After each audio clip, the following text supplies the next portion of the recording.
Chris Olave in Dynasty. He's Mm-hmm. kind of dropped in value a little bit. A lot of people Mm-hmm. are worried, not that excited, trading him away.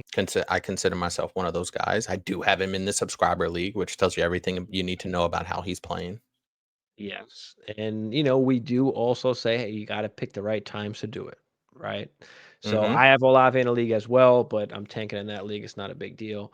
But I would try to look to move him if the value is right. Right now, it's just not necessarily the time to do that. But are we worried about Chris Olave a little bit? I'm going to say yes, and here's why. There are some numbers that jump out at me, especially since the Derek Carr injury back in week 4, I believe, right? Over Mhm. his first 3 games, 10 targets, 11 targets, 11 targets, right? That's fine, and his target share has been pretty consistent for the most part. The concerning, and I don't want to even call it concerning, the alarming statistic on Chris Olave. His yards per target have dropped considerably from 11, 8, 9.5 to 3.5, 5, almost 6. His yards per catch have dropped from basically 13, 14 to 7, 8 now. So that is the more alarming stat. It's not the target share because the target share is still there. He's still getting Mhm. targets. His efficiency is terrible at this point ever since week 3, essentially. You're looking at about a 50% catch clip. That's not good enough. The beginning of the season, he was hovering somewhere in the 65, 70% catch clip. 50% is not going to get it done if this is a guy you pretty much drafted maybe in the second round somewhere in your dynasty startups. If you're looking at the good part of it, right? I mean, he's second in air yards, first in deep targets. So it's not like he's not getting the looks, but he's 24th in red zone targets. So in the red zone, he's not Yeah, getting that's a ton of Taysom Hill looks. territory. I was watching Matt Harmon today, and he was saying how like Chris Olave never gets anything like easy. Like when was the last time you saw Chris Olave catch a slant? He doesn't run slants. Less than 10% of the time he's running a slant where, some of these other wide receivers where they're getting some of these easy ones where it's just, those quick slants or something like that.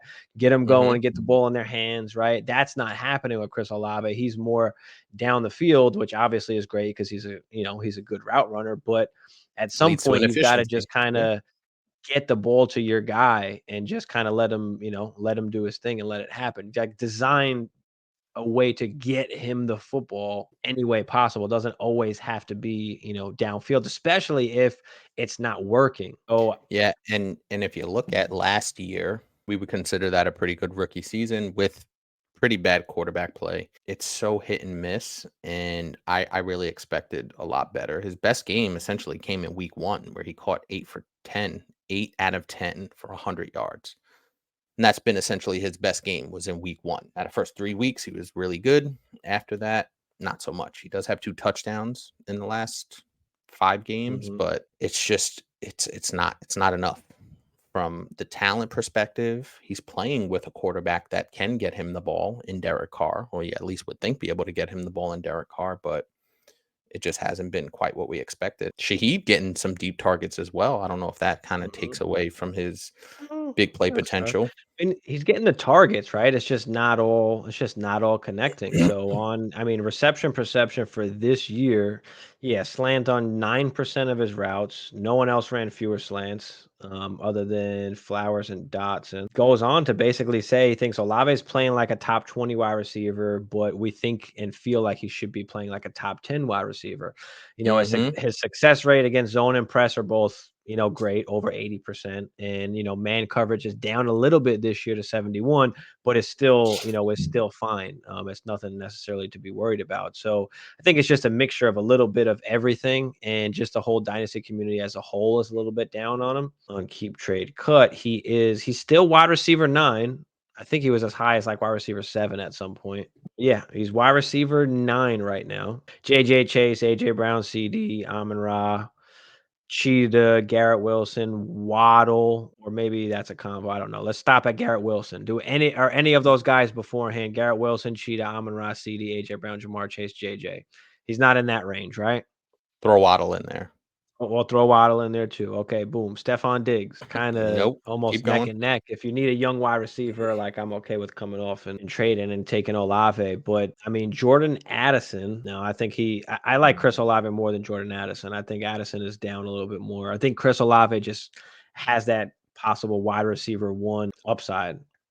Yeah, I would agree, and I think that the fact that he plays opposite Justin Jefferson, Kirk Cousins is probably not gonna be like, if Kirk Cousins was, 7 years younger and I knew, that combination was gonna be together for a while, then that would be more of a legitimate conversation, but I think you're pretty right on the money with that one. So he's basically right at the fringe, top 10-ish. How about Vonta Smith? I think I'm taking Devonta Smith. Like, Devonta's gonna give Ah, you some inconsistent weeks, but the quarterback's better, man. Like, I think I'm taking Devonta Smith, and it's okay. definitely close. But Chris Olave's situation, especially with that team and that quarterback, there's not a lot of stability there, right? Like, Derek Carr doesn't look great. Are they going to have a new quarterback in a year or two? Or are they gonna, there's a lot of, like I said, uncertainty with that situation. I know exactly what I'm going to get in that Philadelphia situation. Puka. Olave. How about T. Higgins? Man, if T. Higgins resides in Cincinnati, it's not a question. Yeah, give me T. Higgins. How about Brandon Ayuk? Olave. How about DK Metcalf? Olave. Drake London. Olave. All right, so we've got him basically in the 10 to 15-ish range. Chris Olave, would you down tier to a Zay Flowers in a second? I don't think so. The frustrating part is that we know what he's capable of, right? But is the situation kind of dictating the unmet expectations for Chris Olave, right? Like, Mhm. how do we know if that continues? Zay Flowers is really interesting because he's a first round pick. He'll be there with Lamar for quite some time. Odell is not a factor, or won't be much of a factor after this year. Rashad Bateman, not really. So it's really Mark Andrews and Zay Flowers with Lamar. But man, Olave is just a better, like you said, he feels like a number one guy. I don't know if Zay Flowers feels like that yet. With the current landscape, I guess, of Chris Olave and currently what he's doing, I would say he's basically he's a good buy right now, I would say. Would you agree? Would you be looking to buy? I don't think it's the right time to sell. I know that maybe, I mean, I have a share or two of him that, yeah, I might be looking to sell, but it's not going to be right now Because you're not at going to this get time. maximum value. So I'd be looking to buy like currently in the current landscape. And when he has pops a few games that you'd be looking to sell, right? We always talk about finding the right pockets, the right weeks to do things. So yeah, I think right now I would be looking to buy Chris Olave. Probably gonna cost you what, midish first, late first plus, right? Yeah, I would be comfortable with a late first plus investing in that type of young receiver. Bro, he's only in his second year. Like, So what if it's George Pickens and a late first? yep, You do that? Okay. yep. Michael Pittman in a late first for Chris Olave. Ooh, Michael Pittman looks good. A lot better than I thought he would be this year, to be honest with you. Nah, I think I'm holding on to Pittman in the first. Yeah, I think I'll do that too. Christian No, Kirk thank late you. first, get Chris Olave Nope. No. Well, to get him, yeah. To to get buy. him. See, the Yeah, problem you with can do Olave that. is it's hard to judge his true value because we know what his true value would be if all things were equal, but they're not. All things are not equal right now. So you kind of are you taking 80 cents on the dollar? You know what I mean? Like, that's the kind of Mhm. situation you find yourself in. So it's really hard to equate his true value to a first round plus, but that plus is really what the difference is. I agree. So yeah, I mean, I wouldn't say I'm worried about Olave, but I'd be looking Concerned. to buy in the current market, and I'd be, possibly looking to sell if that value kind of comes back up. Can you kind of tear down? Can you tear down to the Devontas, the T. Higgins, right? The Drake Londons.